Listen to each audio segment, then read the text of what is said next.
Can you explain 20-year rule from your perspective? Because the way you did it was just correct. It was just the right way to say it. How about you just splice that one No in? pressure. Because I don't remember what I said anymore, and now I'm like put on the spot. All right, so here's what the 20-year rule is in a nutshell. And again, like everything, it's nuanced. It's not a cut and dry thing for many of us. The 20-year rule protects your actual rating. Okay. So if you're rated 50% for this condition, right? Now remember, many of us file multiple claims. So we have all these different conditions and dates when it started. Okay. So your condition that you've had service connected for 20 years is rated at X for 20 years. You're protecting the rating that's been in place for 20 years. Now, what happens if you filed an increase? If you had a condition that's, we'll call it 21 years ago, you got service connected for migraines at 30%. Then 10 years ago, you filed for an increase and you went to 50%. Now you're over 20 years, your 20-year rule is protecting that 30% rating from 20 years ago because your rating has been at least that amount for 20 years. But you have that increase. You start a new 20-year time lapse. And so when you have another 10 years to add on to the 10 years that you've been rated at 50, now you have a new 20-year of that new rating, and that rating will then be protected. Now, what's really awesome, this is the awesome piece about the 20-year rule. Obviously, like anything, if it's fraud, you're screwed because you shouldn't be committing fraud. So if they find out it's fraud, they can take anything away. So now that disclaimer's out there. This is the cool thing about the 20-year rule, how strong it is. If the VA made a mistake, okay, a mistake is not fraud, a mistake is a mistake. And does the VA make mistakes? Okay, Yeah. we would never have to file an appeal if they didn't, right? So, yes. And do veterans read all of the information that they get regarding their claims that they filed for, right? Their award letters and all that stuff? No, we don't read them, right? We just get it. We see what the rating is. We move on. So if the VA screwed up and rated you 20% for your left knee, and it was really supposed to be your right knee, but they rated you for your left knee, and 20 years goes by with you with that rating for your 20% left knee, even though it was supposed to be your right knee, they will not sever that rating. Even if they find out, oh, we messed up. They have to catch it before the 20-year mark, because once you pass the 20-year threshold, they cannot sever it. And that goes back to what you were saying before, Clay, about you've been living on this money for 20 years. We're not going to, our bad. We should have caught it years ago. And so they'll just leave it unless it was fraud. Now, if you were in cahoots with a VA worker that then gave you that 20% rating for the wrong leg, that's a different story. But if it was just a simple mistake, that will stay in process. So that's my answer. It's nuanced, right? So it's however long you've been rated at a specific rating for 20 years or more, or the lowest rating of that condition that's been established for 20 years, right? So it's, you're looking at a 20-year time frame, and whatever you've had, at least that rating for a 20-year period, and the fact that they can a mistake can still not be severed is a pretty awesome thing if they screwed up. I don't know if that's even close to what I said last time. That was almost verbatim what you said. Good. Okay. Whew. Yeah. Everyone clap for Jason, right? If you're in your home right now or in your car, pull over. Yeah. Clap for Jason. All right. Right. So how I like to explain or teach someone about the 20-year rule is they actually build on top of each other, right? So 5-year rules is that speed bump. It's a speed bump to the VA. If they're going to reduce that, X, Y, Z, it's an action they have to take. The 10-year rule it's the first layer of protection, of actual protection, which is service connection.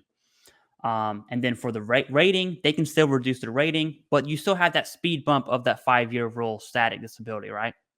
So now you have a speed bump, and at 10%, you have protection of the service connection. At 20%, it now evolves into protection of the rating, right? Not So mental 20% health. then. I'm sorry. Yeah, yeah. At 20 years. Did I say 20%? What a Yeah. dummy. Okay. That's At awesome. 20 years, it protects that rating. So now at 20 years, you have the speed bump, you have the protection of service connection, and the protection of the rating. That is protection, right? I'm going to say something, and it's going to fearmonger, but it's a misconception. It's not true. P&T is not protection. It's simply you have enough static disabilities that so you're at the 5-year rule, you're at that speed bump, you're at P&T, you meet the speed bump. That's it. Once you hit 10 years, whatever is service connected, um, is when each disability is service connected for 10 years, now their service connection is protected. P&T has nothing to do with it's not protection and total, although that would be pretty cool, right? That would be sweet. It's static. Now I say that.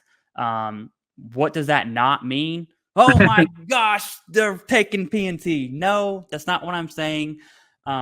Your ability to continue, I don't know, once a year, get a checkup, have a physical, do whatever you want to do, talk to your healthcare team, get your prescriptions filled. You want evidence, okay, just in case, but you're fine. You had that speed bump as a buffer, right? And then at 10 years, the buffer becomes service connection. At 20 years, you're finally protected. And so that's how I like to explain the 20-year rule. It's that layered approach of actual protection. Now, we're definitely going to show the 38 CFR for this, just in case anyone wants to get a little spicy in the comments here. This is the definition, 38 CFR, 3.951. A disability which has been continuously rated at or above any evaluation. So, like Jason said, 30% for migraines, and then it was increased to 50. That 30% has a 20-year window, and the 50 has that 20-year window as well. For 20 or more years. There we go. And then it talks about the basis of fraud. If you commit fraud, shame on you. You deserve every single bit of the hammer that's coming down. As a side note, if you're not subscribed to the VA OIG reports, you should be, because it's insane. Okay. People are committing fraud at a billion-dollar level. It's not funny, to be honest with you. It absolutely sucks. Anyways, yes, people do commit fraud, but P&T does not mean protected, right? You have some buffers there. It's not protection. In that same breath, they're not taking away your P&T. So everyone just relax, chill, put your feet up, continue to get medical evidence. You're going to be good. Jason, do you have anything to add to that conversation? Well, not the fraud part, because it is what it Yeah. is. I mean, yes, I agree. Don't do fraud, and if they catch you, you're going to lose everything, and that's fine. So, in addition, because stuff is sprinkled everywhere, Clay. In addition to the CFR, right? You have the M21, which again is like another rule book for the Yeah. VA on how they're supposed to function claims. And in there, I'm not going to read everything, but just so people understand, it says exercise care to avoid violation of the provisions of 38 CFR 3.951 and 38 CFR 3.952 for compensation and pension disability benefits. Do not reduce an individual disability evaluation that has been continuously rated at or above the current level for 20 years or more, except in the case of fraud, per 38 CFR 3.95B. So it's pretty clear what the 20-year rule is, and I do like that you threw out there that the P&T part, right, which wasn't really part of this conversation, but then it kind of is in a weird way. Yeah, P&T just simply means that your combined total ratings equals 100% with VA funny math, and you have enough of those conditions that take you to the 100% that are considered static, which means that either you proved to the VA that it's been in existence and at the same level or greater for more than 5 years, or you have other. I don't want to dive into it too deep.